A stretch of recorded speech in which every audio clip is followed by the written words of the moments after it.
wanted to show you quickly the answer to application exercise 5.2. And here's the French butter market.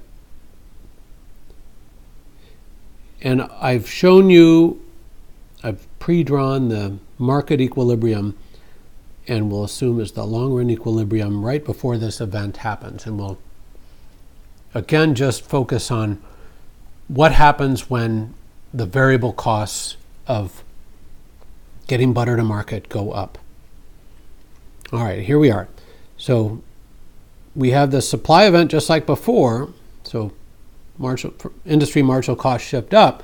But unlike the rest of the world, the French have this peculiar institution where they negotiate butter prices in February and don't allow them to vary, or don't easily allow them to vary until the next February. So what's going to happen when the costs go up and the market price isn't allowed to adjust, suppliers just say, hey, at that market price, we're willing to supply only Q1 million kilos of butter to market. Well, notice that quantity demanded at that price remains at Q0, and now, because of this event, we have a shortage. And there it is. Jeremy asked a really good question, is how do you do the welfare analysis? And it's really a good idea to get good at doing the welfare analysis for various changes. So I'm going to walk you through that too.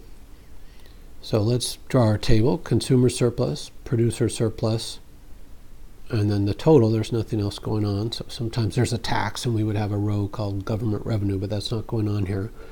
And then we'll have a market, flexible market outcome, and then we'll have the French market where there was a price rigidity because of policy, and then we'll look at the change. The capital Greek letter D is what we usually use for change. So let's just tabulate welfare effects here.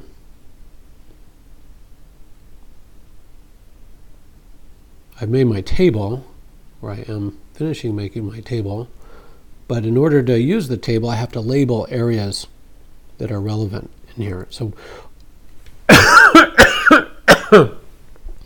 remember that I have to make this somewhat peculiar assumption.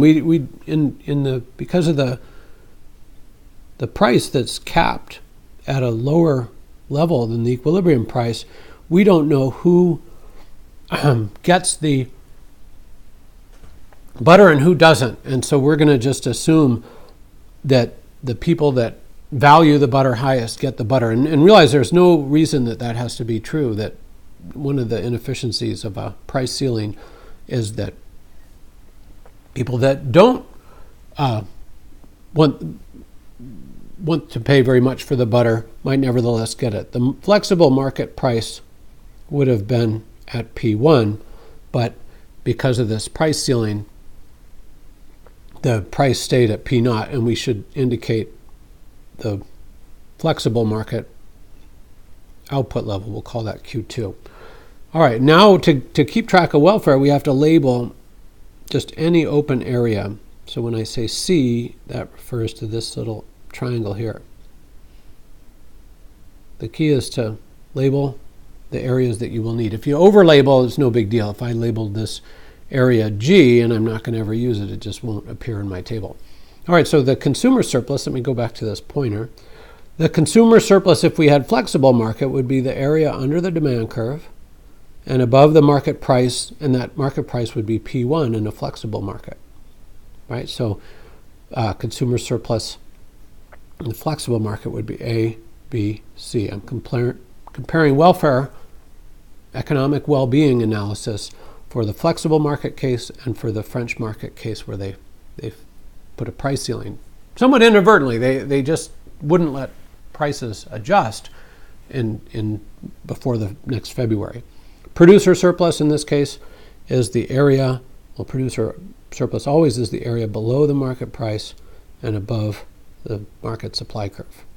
Or if you don't have a competitive industry, the firm marginal cost curve. All right, so that's areas D, E, F, the total surplus A, B, C, D, E, F, Pardon my sloppy writing. All right, well, the French market, let's use a different color. I'll use green. In the French market, the price has been capped at this level P naught. So the area below the demand curve and above that price P naught is area A, B, D. Producer surplus has fallen to area F.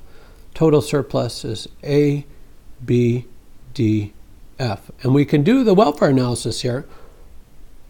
Let's just to have a different color. Let's do it in yellow. Notice that butter consumers have lost area E. I'm sorry. My handwriting's so bad I'm apparently reading a C as an E. They've lost area C, but they've gained area D, and that's because some people are getting butter cheap. So the people that aren't getting butter anymore, or would have gotten butter in a flexible situation, but they aren't getting it now, they've lost area C. But because of this price ceiling, some people are getting butter cheaper, so they win. Producers are just unambiguously hurt by such a policy. They lose an amount equal in size to areas D, E.